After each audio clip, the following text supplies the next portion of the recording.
एक top 20 linear आणि क्वाड्रॅटिकचे word problems आहेत. तुम्ही जेवढ्या फास्ट कराल तेवढ्या लवकर हे कंप्लीट होईल.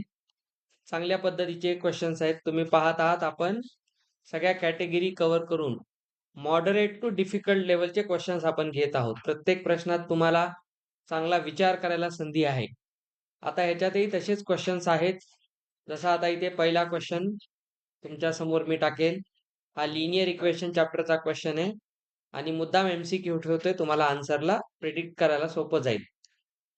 तर बिलकुल काल आपण करत होतो त्या पद्धतीने करायचंय. क्वेश्चन आधी मी तुम्हाला समजून सांगेन आणि मग तुम्हाला सॉल्व्ह करायचंय. बघा, 2 ड्रोन डिलिव्हरी स्टार्टअप्स, एक आहे फास्टली नावाचं आणि एक आहे क्विक ड्रॉप नावाचं, हॅव डिफरंट सर्व्हिस फीस. आता हे सगळे तुम्हाला एंटायरली न्यू क्वेश्चन्स मिळतील. ठीक आहे. तर फास्टली नावाचं जे स्टार्टअप आहे ड्रोन सिस्टीमचं, ते काय करतात, चार्जेस घेतात. फ्लॅट बुकिंग फी ₹50 प्लस ₹10 पर किलोमीटर. म्हणजे एक बुकिंग फीस आहे 50 किलोमीटर, ती फिक्स आहे. तुम्ही ट्रॅव्हल करणार म्हणजे ₹50 तुम्हाला द्यावेच लागतील. त्याच्यानंतर तुम्ही जेवढं किलोमीटर ट्रॅव्हल कराल त्याला ₹10 पर किलोमीटर चार्जेस आहेत. म्हणजे समजा त्याने 100 किलोमीटर ट्रॅव्हलिंग केलं, तर त्याला ₹1000 हे लागणार प्लस 50 बुकिंगचे म्हणजे ₹1050 लागणार, असा याचा अर्थ आहे. जी सेकंड स्टार्टअप कंपनी आहे क्विक ड्रॉप, त्यांचे चार्जेस फ्लॅट फीस त्यांची ₹30 आहे आणि 15 रुपीज पर किलोमीटर आहे. At what distance the total charge for the services exactly the same. दोघांचेही चार्जेस सेम होतील असं कोणतं डिस्टन्स आहे. कारण बघा, ह्याने पर किलोमीटर 15 लावलेलं आहे आणि ह्याने 10 लावले, तर आपल्याला वाटू शकतं ह्याचं सोपं आहे, स्वस्त आहे. पण बघा, ह्याचा फ्लॅट चार्ज ₹50 आहे आणि ह्याचा फ्लॅट 30 आहे. तर आपण असं डायरेक्ट तर कंपेअर नाही करू शकत, कोणाचं स्वस्त आणि कोणाचं हे. एवढं होऊ शकते की याच्या आणि याच्या रेट प्रमाणे जर आपण ट्रॅव्हलिंग केलं, तर ह्याचे आणि ह्याचे रेट जे प्लस मायनस होत राहतील. त्याच्यात एक डिस्टन्स येईल जिथे तुम्हाला ते इक्वल चार्जेस झालेले दिसतील. तर ते डिस्टन्स तुम्हाला काढायचंय. Very nice question. बघूया. तुमचा आन्सर 4 करेक्ट आहे. काही अडचण नाही. मला त्याच्याबद्दल अभिमान आहे. पण याचं मॅथेमॅटिकल फॉर्म समजून घ्या. तुम्ही असं पहा, की हे जे डिस्टन्स आहे, डिस्टन्सेस म्हटलेलं नाही. दोघांचे वेगवेगळे डिस्टन्सेस नाहीयेत. असा कॉमन डिस्टन्स आहे. तर असं समजा, let that distance be x kilometre.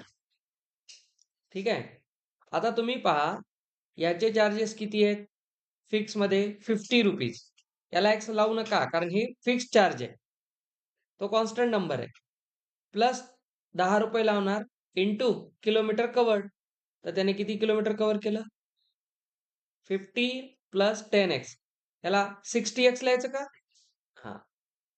ठीक आहे. परीक्षेच्या जवळ आल्यावर असं कधी-कधी डोकं खराब होते बरं, तसं होऊ देऊ नका. आता सांगा, सेकंड सर्व्हिससाठी काय आहे? 30 आहे आणि ह्याला तेवढ्या डिस्टन्ससाठी ₹15x द्यावे लागतील.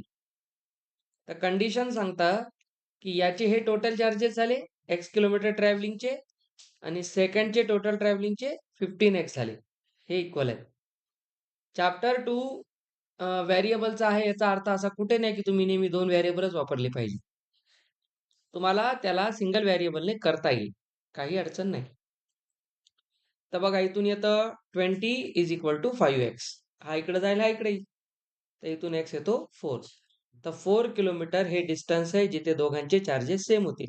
बघा, हा 4 किलोमीटर गेला तर इथे त्याला ₹40 लागतील हे, प्लस 50 फिक्स, म्हणजे या ट्रॅव्हलिंगला ₹90 लागणार. हा जेव्हा जाईल 15 किलोमीटर रुपये प्रमाणे, तेव्हा त्याला 15 चोक ₹60 लागतील 4 किलोमीटरचे आणि फिक्स चार्जेस 30, 90. ह्यालाही 90, ह्यालाही 90, दोन्ही इक्वल झाले. तर हे त्याचं लॉजिक आहे. समजलं याला व्हेरिएबल यूज करून. बरं, याला 2 व्हेरिएबल लावून करतो म्हणला तर कसं होईल? इक्वेशन 1 ची काय कंडिशन राहू शकते? एक तर इक्वेशन काय होईल दोघांचं? तुम्ही XY मध्ये लावाल, मला काही प्रॉब्लेम नाही. दुसरं कंडिशन काढणं एवढं सोपं नाहीये. पण याला सिंगल व्हेरिएबलनंच करणं जास्त ईझी आहे. जिथं जे तुम्हाला ईझी जाईल ते मी सांगेन. समजलं याचं logic? A group of friends planned a gaming tournament and decided to split the prize pool contribution of rupees 9600 equally. However, 4 friends dropped out at the last time minute. So the remaining friends had to contribute rupees 200 extra each.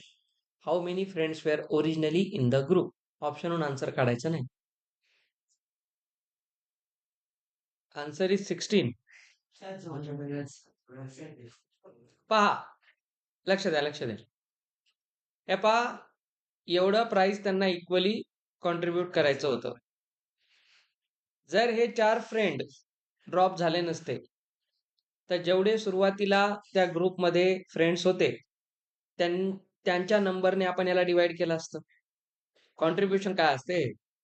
10,000 रुपये गोळा करायचे 20 मित्रांना. तर प्रत्येकाचं किती येईल ते तुम्ही काय करणार? 10,000 बाय 20 करणार. तसं आहे. तर असं समजा, let original number of friends initially, हे की नाही, सुरुवातीला घ्या. तर ते किती होईल? एक्स माना. तर कॉन्ट्रीब्युशन आता तुम्ही समजून घ्या. हे सुरुवातीचं कॉन्ट्रीब्युशन होईल. ठीक आहे, हे कॉन्ट्रीब्युशन आहे, रुपीज कॉन्ट्रीब्युशन. आता काय झालं, न्यू कंडिशन मध्ये 4 मित्र त्याच्यातून बाहेर पडले. New number of friends x-4 होईल. तर आता जे न्यू कॉन्ट्रीब्युशन असेल ते 9600 डिवायडेड बाय x-4 असेल. बघा, इथे एक तुम्हाला गोष्ट समजून घ्यायची आहे. मित्र कमी झाल्यामुळे ही जी संख्या आहे, यांना जास्त पैसे लागतील कॉन्ट्रीब्यूट करायला. कारण कमी झाले ना, भागीदार कमी झाले, तर यांचं कॉन्ट्रीब्युशन वाढेल. म्हणजे हा नंबर मोठा आहे याच्यापेक्षा. आणि या दोघांच्या अमाऊंटचा जो डिफरन्स असेल, तेच काय असेल? Extra contribution. बघा, त्यांना एक्स्ट्रा प्रत्येकाला किती लागते?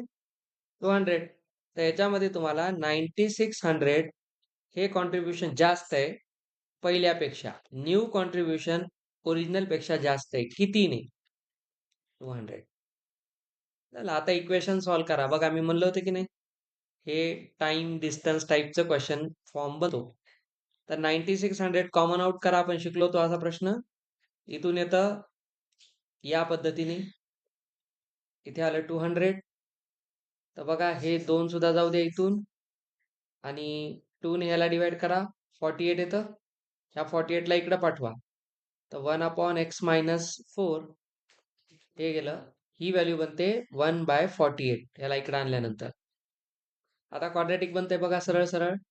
x - x+4 होईल वर, हा, मायनस मायनस खाली होईल x² - 4x.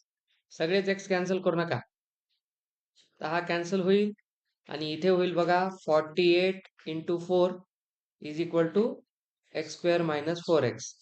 तर x² - 4x हा प्लस इकडे जाऊन मायनस होईल 32 192.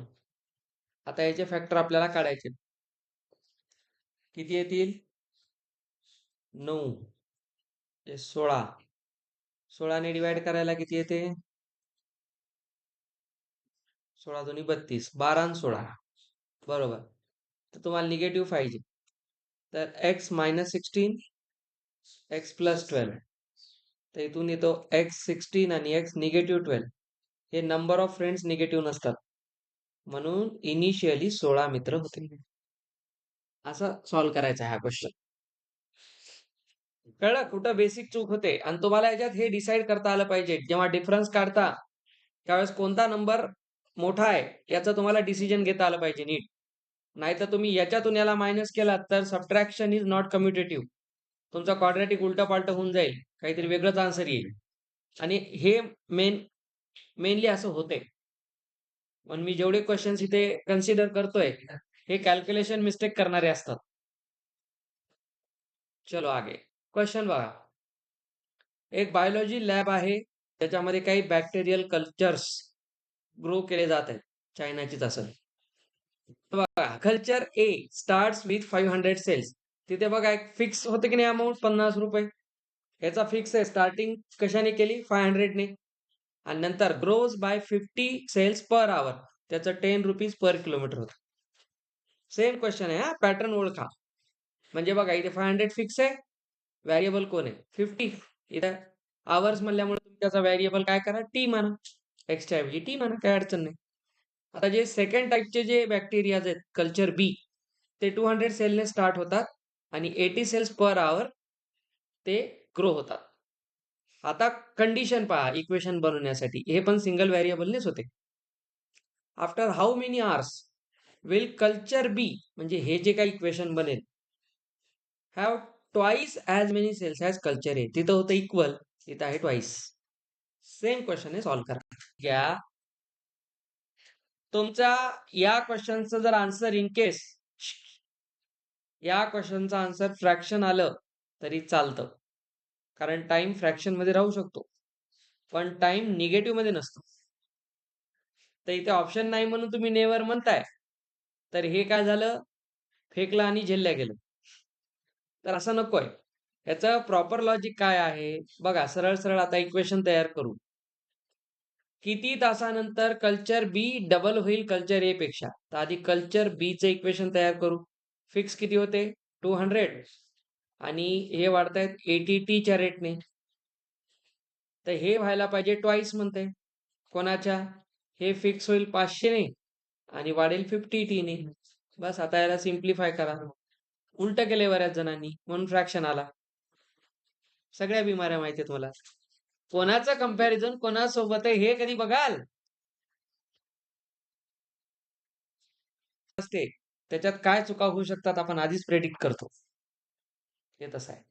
तर तू चेस खेळताना तुला माहिती शकते या चालीत कुठं काय चूक होऊ शकते. मला माहिती की स्टुडंट कुठं चुका करू शकतात. तर कोणाचं इक्वेशन कोणासोबत लावायचं हे कंडिशन बघावं लागेल. अजूनही 6 स्टँडर्डला जाऊन इक्वेशनची वर्ड प्रॅक्टिस करावं लागेल बनवायची. चलो अब तो क्या मैथमेटिक्स खत्म यहाँ पे.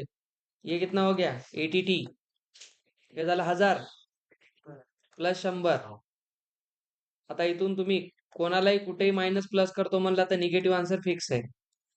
100 मायनस 80, तर इथून येत आहेत निगेटिव्ह 800 आणि इथे येते 20. आता ह्याने टी ने डिवाइड केलं तर येते -40. टाइम मग म्हणताल हा जाऊ द्या ना 40 तर व्हायला मॅच. असं नाही, असं नाही. इन केस सगळं सांगतो ऐकाय.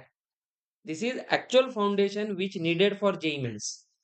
तुम्ही जर इथे क्वाड्रॅटिक क्रिएट केलं असतं आणि मग तुमचा आन्सर प्लस -40 आला असतं, देन यू कॅन मार्क दिस. कारण तुम्ही निगेटिव्हला रिजेक्ट केलं, पॉझिटिव्ह ऑप्शन मध्ये आहे.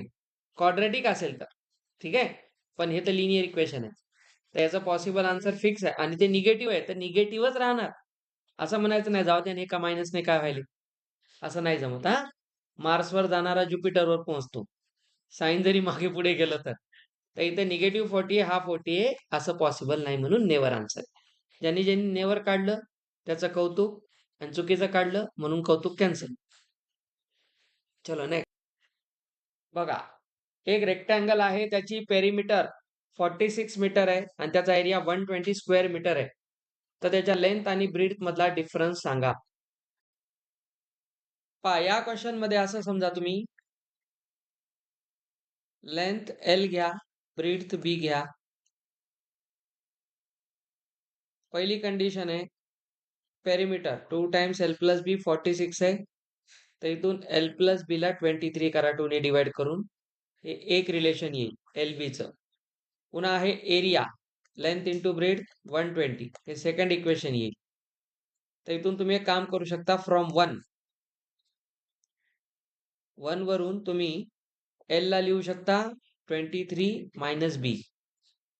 ठीक आहे, ही व्हॅल्यू उचलून तुम्ही 2 मध्ये सबस्टिट्यूट करा. 2 मध्ये ठेवा, 1 मध्ये ठेवू नका, आन्सर काहीच भेटणार नाही. आता 2 मध्ये ठेवल्यावर एल च्या जागी येणार 23 मायनस बी आणि बाहेर एक बी पण मल्टिप्लाइड आहे, ही व्हॅल्यू झाली 120.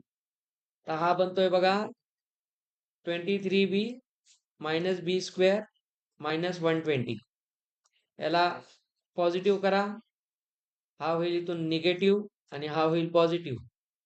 तर 120 चे फॅक्टर येतात 15, 8, 23 करण्यासाठी, -15 आणि -8.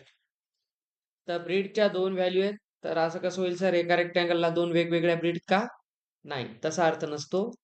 जर ब्रीड 15 मानलात तर लेंथ 8 होते. हे इफ ते नसते.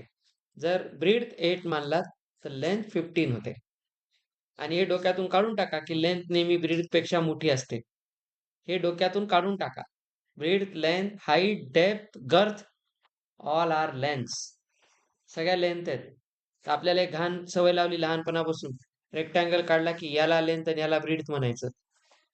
ही सवयच लावली. राईट अँगल ट्रायंगल काढा म्हणला की नेहमी असंच काढणार. नाही, ही बिमारी आहे. ठीक आहे. तर तुम्ही याला बी याला यल म्हणू शकता असं काही नाही.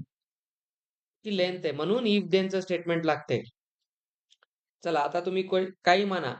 तुम्ही कोणालाही लहान मोठा मला दोघातला डिफरन्स तर फिक्स राहील. तर तुम्हाला डिफरन्स काढायचा आहे. आता तुम्हाला ओरिजिनल मॅथेमॅटिक्स काय सांगते हे लक्षात घ्या. मॉड टाकून लिहायचं.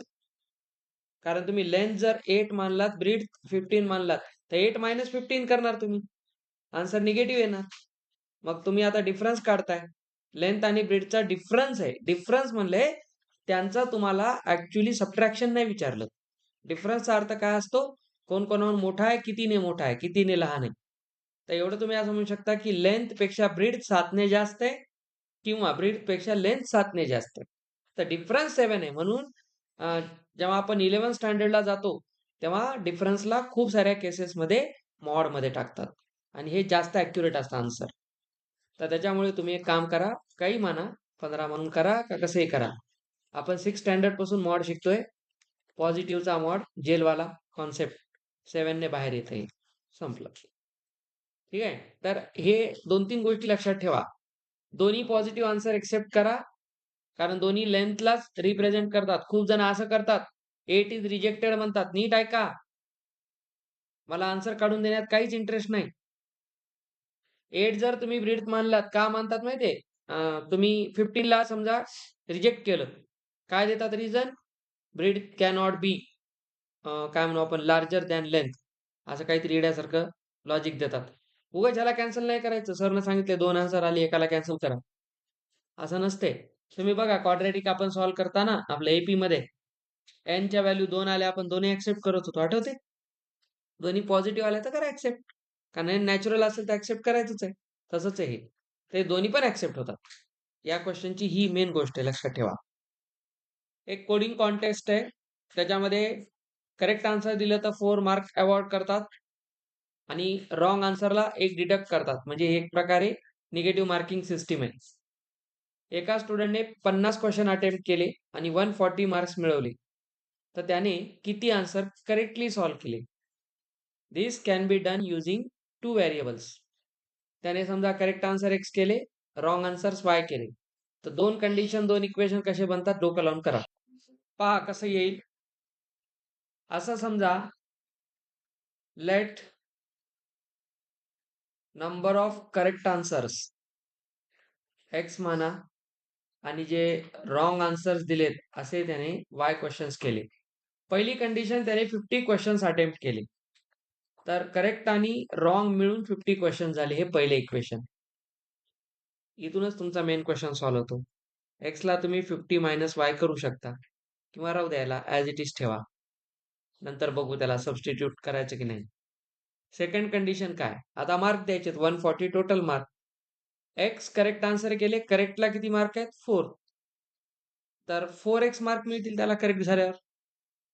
आणि रॉंग मार्कला डिडक्ट करतात म्हणून इथं निगेटिव्ह लावा. रॉंग क्वेश्चन्स वाय प्रत्येकाला 1 कमी होणार. तर 1 वाय असेल. असे मिळून त्याचा झाला स्कोर 140. तर हे इक्वेशन नंबर ऑफ क्वेश्चनचे आणि हे स्कोरचे. तर हे कळलं पाहिजे. बरं झालं मी सबस्टिट्यूट केलं नाही. आता ॲडिंग करा. कारण डायरेक्ट वाय कॅन्सल होतोय. Adding 1 and 2. तर इथून हे काय होईल? 5x होईल आणि हा किती होईल? 190. 5 त्रिक 15, हे 8 40. तर x 38 आहे आणि xच काय होते आपले? करेक्ट आन्सर होते. हे तुम्हाला जे विचारलं ते पहा. आता हे कोणते आहेत? करेक्ट आन्सर आहेत. आणि आपल्याला करेक्ट विचारल्यामुळे आपला आन्सर 38 आहे. कधी-कधी घाई-घाईमध्ये हे होते. आता इथे एखाद्यानं ऑप्शन द्यायला पाहिजे होता 12 सुद्धा. म्हणजे 50 हिशोब करायचा. काही जण काहीच न पाहता उगाच 50 मधून 38 काढतील. 12 पण राईट करतील. तसा चांगला ऑप्शन बनवता आला पाहिजे. चलो. मी तुम्हाला याची मागे एका व्हिडिओमध्ये पूर्ण थेरी सांगितलेली आहे. The speed of a boat in steel water. स्थिर पाण्यामध्ये स्पीड आहे बोटची 15 किलोमीटर पर आवर. त्याला 30 मिनिट्स जास्त लागतात जर 24 किलोमीटर तो अपस्ट्रीम गेला. अपस्ट्रीमचा अर्थ opposite direction of the flow. ठीक आहे, प्रवाहाच्या विरुद्ध दिशेने गेला. म्हणजे इकडे रिव्हर फ्लो आहे आणि हा इकडे पोहतोय किंवा जातोय, तर हे झालं अपस्ट्रीम. अपस्ट्रीम मध्ये मी सांगितलं होतं स्पीडला सबट्रॅक्ट करतात रिलेटिव्ह स्पीडला. हे मागे डिटेल मध्ये सांगितलं होतं, इथं परत लिहितो. जर अपस्ट्रीम असेल तर इथे स्पीड्स काय करा, सबट्रॅक्ट करा. कोणत्या सबट्रॅक्ट करा? एक फ्लोची स्पीड आणि एक बोटची स्पीड. कोणती मोठी घ्यायची नेहमी स्पीड? कधीही बोटची स्पीड फ्लोपेक्षा जास्त ठेवतात. हा एक कंपल्सरी रूल असतो. तर बोटची स्पीड आपल्याला ऑलरेडी दिलेली आहे, तर ही व्हॅल्यू नेहमी जास्त राहणार. तुम्हाला विचारलंय find the speed of the stream, तर जो प्रवाह आहे त्याची स्पीड सांगा. 24 किलोमीटर तो अपस्ट्रीम जातो आणि डाऊनस्ट्रीम म्हणजे परत येतो, म्हणजे जिकडं प्रवाह आहे तिकडेच फिरणे. हे डाऊनस्ट्रीम आहे. इकडे फ्लो, इकडं जाणे, हे अपस्ट्रीम आहे. डाऊनस्ट्रीम मध्ये बघा, जिकडे जायला तिकडेच पाणी आहे, तर सपोर्ट करेल पाणी स्पीडला, म्हणून इथे स्पीड ऍड होतील. तर सेम स्पॉट म्हणते, म्हणजे त्याला हेच डिस्टन्स परतही कव्हर करायचे जाता येता. चला आता 2-3 गोष्टी आहेत. ठीक आहे, मी सांगतो एकदा समजून घ्या. का करता ट्राय? एकदा हा समजून घ्या. चला, मागे आपण केला होता. डिस्टन्स त्याला जाणं येणं दोन्ही 24 आहे, किलोमीटर आहे. आता नीट बघा, लेट करा. स्पीड ऑफ स्ट्रीम, स्ट्रीमची स्पीड तुम्ही x किलोमीटर पर आवर माना आणि इथे बोटची स्पीड दिलेली आहे 15 आणि कंपल्सरी लक्षात ठेवायचं 15 इज ग्रेटर दॅन x. कसं काय सर? कसं काय नाही, कंडिशन आहे ही, कंपल्सरी कंडिशन आहे. एक्स ऑफिशियो आपण पाहतो ना पॉलिटिकल सायन्समध्ये, एक्स ऑफिशियो काय असते? पदसिद्ध. त्याला निवडणूक करण्याची गरज नसते, तो फिक्स असतो त्या पदावर, त्याला एक्स ऑफिशियो म्हणतात. तसे आपल्या देशाचे जे व्हाईस प्रेसिडेंट असतात ते आपली जी राज्यसभा असते, अप्पर हाऊस असते, त्याचे ते फिक्स अध्यक्ष असतात, त्यांचं इलेक्शन होत नाही, त्याला एक्स ऑफिशियो म्हणतात. तशी ही फिक्स कंडिशन आहे, 15 इज ग्रेटर दॅन एक्स. बस, आता तुम्हाला एक काम करायचं आहे. अपस्ट्रीम मध्ये स्पीड काय राहील? 15 मायनस एक्स राहील. अपस्ट्रीम आहे. आणि जर डाऊनस्ट्रीम असेल, बिलकुल ते अपस्ट्रीम डाऊनस्ट्रीम तर कधीच सोडायचं नाही. तुम्हाला कोणत्याही स्टँडर्ड बुक मध्ये हे जे क्वेश्चन भेटणार, डाऊनस्ट्रीम मध्ये हे प्लस होईल. आता आपल्याला फॉर्म्युला वापरायचा आहे, time is equal to distance upon speed. बस, तर आपल्याला टाइमचे इक्वेशन बनवायचं आहे. चला, अपस्ट्रीम मध्ये गेला किती? 24 आणि कोणत्या स्पीडने? 15 मायनस एक्सने. अपस्ट्रीमला आहे. सांगा बरं, इथे वेळ जास्त लागेल का कमी? विरुद्ध चाललाय म्हणजे वेळ जास्त लागेल, म्हणजे हा टाइम जास्त आहे त्याला लागलेला. आणि परत त्या स्पॉटला आला म्हणजे 24च आला डिस्टन्स, पण आता डाऊन स्ट्रीमने आला म्हणून प्लस झालं. हा डिफरन्स होता 30 मिनिट्सचा आणि इथं दिले किलोमीटर पर आवर, तर ती गडबड करून इथं 30 लिहू नका. 30 लिहा, मला काही प्रॉब्लेम नाही, बाय 60 करा. म्हणजे याला तुम्ही 1/2 आवर्स करू शकता, कारण युनिट सेम करावं लागतील. झाला. आता आपण केला 9600 वाला क्वेश्चन. याच्यातून बाहेर काय निघेल? 24. आता एक क्वाड्रॅटिक बनतं. इथून येतं 1/15 प्लस एक्स आणि ही व्हॅल्यू झाली याला इकडे. हा 24 इकडून 48 होईल. डिवाइड करू नका, हा खाली जाईल डिव्हिजन मध्ये. तर इथं काय होईल? 15 plus x minus 15 plus x. दिसलं? हे प्लस होईल ना, आणि खाली ए स्क्वेअर मायनस बी स्क्वेअर. 225 minus x square. हे झालं हाफ. हाफ सोबत कोणाला आणा? 24 ला. तर इथून 48, तर इथून 15 कॅन्सल होतो या इक्वेशन मध्ये, आणि इथे तुम्हाला काय मिळेल? 2x. खाली कोण आहे? 225 मायनस एक्स स्क्वेअर आणि इथून आहे 148. 1/48. बघा, ह्याला डिवाइड केलं तर इथून आला x upon 225 minus x square आणि त्याला 1/24. क्वाड्रॅटिक बनवा. Negative x square plus 225 is equal to 24x. या दोघांना इकडे घेऊन जा. तर हा पॉझिटिव्ह होईल. हा ऑलरेडी इकडे पॉझिटिव्हच आहे आणि 225 तिकडे जाऊन निगेटिव्ह होईल. आता याचे फॅक्टर हे आणायचे. याचे फॅक्टर काय काय पडतील? पहिल्यांदा 20, 2 22 हे झाले. आता हे किती झालं? ठीक आहे, 35 आणि 7, 15तून 7 गेले, नाही जमणार. फॅक्टरायझेशन कडे लक्ष द्या. हे तर चुकलंय ना माझं. 5 नाही तर जाईलच भाग, नो प्रॉब्लेम. 225 ला 24 आणायचे कुठून येते? अजून कोणत्या टेबल मध्ये आहे 225? कोण? बघा इथे 2 आणि इथं 48 आहे. हे असं कट कसं होईल? क्रॉस मध्ये मल्टिप्लाय होईल. हे होईल 96x. ठीक आहे. x² plus 96x minus 225. आता बरोबर आहे ते. आता फॅक्टराइज करायला.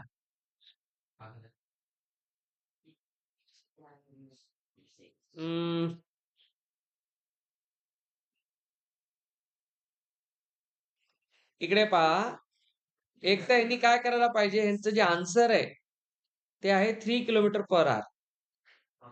ऐका ऐका, ऑप्शन मध्ये 3 असेलच ना? आहे. तर मी सांगतो याचं लॉजिक काय असेल. 96 यायले मध्ये आणि आन्सर 3 यायले, तर हे फॅक्टर पाहिजेत 99 आणि 3. आणि 99 व्हायला पाहिजे पॉझिटिव्ह आणि 3 व्हायला पाहिजे निगेटिव्ह. मग तो 99 निगेटिव्ह होऊन कॅन्सल होतो आणि 3 पॉझिटिव्ह मध्ये शिल्लक राहतो. म्हणजे इथला जो नंबर आहे ना, तो 99 इंटू 3 च्या फॉर्मचा असला पाहिजे. म्हणजे हा 297 असला पाहिजे, तो 225 झालाय. तर त्याचं तेच काहीतरी देण्यात चुकलेलं आहे. प्रोसेस ही आहे. बाकी तुम्ही एक गोष्ट लक्षात घ्या, मेथड फिक्स आहे, नंबरला प्रॉपर ऍडजस्ट करा. बघू, तुम्हाला इथे मेथड करणं महत्वाचं आहे. चलो next. Train left 30 minutes later than scheduled time and in order to reach its destination, असा केलेला आहे आपण. 1500 kilometre away in time, it has to increase it speed. Same आहे, distance by speed is equal to time वाला question. समजून घ्या.